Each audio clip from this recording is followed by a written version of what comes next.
नमस्कार, मैं हूं आपके साथ अंजना शर्मा और आप देख रहे हैं वर्तमान युग। तो आइए शुरुआत करते हैं आज की खास खबर से।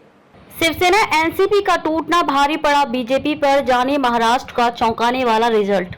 बीजेपी की तोड़फोड़ वाली राजनीति महाराष्ट्र के लोगों को पसंद नहीं आई। उनकी हरकत से उद्धव ठाकरे और शरद पवार के प्रति सहानुभूति की जो लहर उठी वह एनडीए को बहा ले गई। यहां तक कि अजीत पवार की पत्नी सुनेत्रा पवार भी बारामती सीट से चुनाव हार गईं। बीजेपी के दिग्गज नेता और शिंदे सेना के कैबिनेट मंत्री सुधीर मुनगंटीवार को भी हार का स्वाद चखना पड़ा। अशोक चव्हाण के गढ़ नांदेड़ में उनका उम्मीदवार भी हार गया। मोदी सरकार के कई मंत्री अपनी सीट नहीं निकाल पाए। राजनीतिक उठापटक का गुस्सा साल 2019 में बीजेपी और शिवसेना ने लोकसभा चुनाव मिलकर लड़ा था।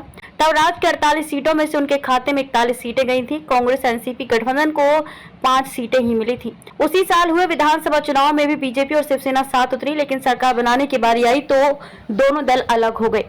उद्धव ठाकरे मुख्यमंत्री बने, लेकिन जल्द ही उनकी पार्टी टूट गई और सरकार गिर गई। फिर शिंदे सरकार बनी और कुछ दिन बाद ही शरद पवार की पार्टी एनसीपी भी टूट गई।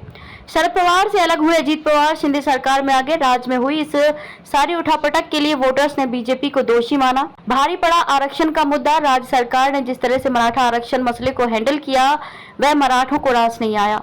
इसका असर मराठवाड़ा के मतदाताओं पर तो पड़ा ही, साथ ही ओबीसी समाज को अपना आरक्षण खतरे में नजर आने लगा। इससे मराठा और ओबीसी बीजेपी गठबंधन के खिलाफ खड़े हो गए। अब की बार 400 पार का नारा भी बीजेपी को ले डूबा।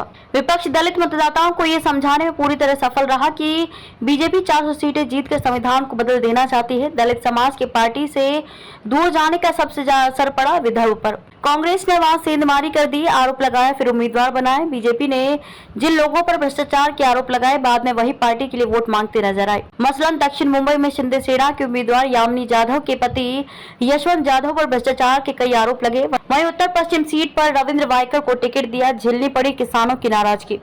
लोकसभा चुनाव से पहले केंद्र सरकार ने प्याज के निर्यात पर पाबंदी लगा दी। किसानों को ये रास नहीं आया। इसके अलावा किसानों से जुड़े कई और भी मुद्दे रहे। एक तरफ सूखे की मार और दूसरी ओर बेमौसम बारिश से फसलों को नुकसान। दोनों स्थिति में शिंदे सरकार किसानों को मदद नहीं कर पाई। फसलों का उचित मूल्य नहीं मिल सका। एमएसपी के लिए किसान लड़ाई लड़ते रहे। इसकी कीमत भी बीजेपी और सहयोगी दलों को चुकानी पड़ी। मोदी पर बहुत ज्यादा आत्मनिर्भरता। पीएम नरेंद्र मोदी पर बहुत ज्यादा निर्भर रहने से बीजेपी का कैडर चुनाव में उतना सक्रिय नहीं रहा जितना उसे होना चाहिए था।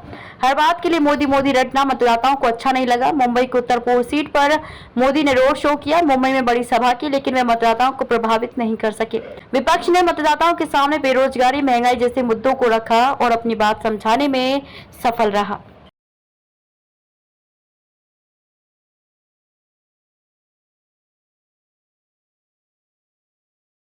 खबरों में अब तक के लिए बस इतना ही। फिर होगी आपसे मुलाकात कुछ ऐसी ही खास खबरों के साथ। तब तक के लिए नमस्कार और देखते रहिए वर्तमान युग।